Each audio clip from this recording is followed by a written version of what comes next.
এই কিছুদিন আগে কলকাতা থেকে ফিরছি মেয়েকে নিয়ে। তো বর্ধমানে ট্রেন থেমেছে সকাল 9:30টার সময়। তা আমার কাছে না বিস্কুট ছিল না, মেয়েকে একটা ওষুধ দিতে হবে, তাই জন্য আমি বিস্কুট কিনতে স্টেশনে নেমেছি।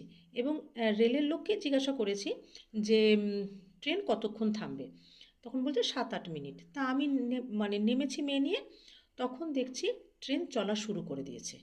শুরু করে দেওয়ার পরে আমি ট্রেনে উঠে গেছি, বলছি আমি মেয়েকেও বলছি তুইও ওঠ, ও না ভয়ে ওঠেনি। এর মধ্যে ট্রেন স্পিড দিয়ে দিয়েছে, আমাকে লোকে নামতে দেবে না। এবার মেয়ে স্টেশনে, আমি ট্রেনে, কীরকম সিচুয়েশান একবার ভাবো। এবার আমি ছেঁচড়ে আমি নেমে গেছি, আর মানুষদেরকে আমি বলছি আপনারা কেউ চেন টানুন। তাদের মধ্যে একজন চেন টেনেছে, ট্রেন থেমে গেছে। থামার পরে আমি দেখছি যে ওই রেলের পুলিশগুলো এসে যারা ট্রেন থামিয়েছে, মানে চেন টেনেছে যারা, তাদেরকে ধরে নিয়ে যাচ্ছে। এবং আমি বলেছি তাদেরকে কেন নিচ্ছেন, আমার সাথে কথা বলুন। বলে কোনো কথা নেই, আপনি চলুন আপনার মেয়ে নিয়ে, সব লাগেজ নিয়ে।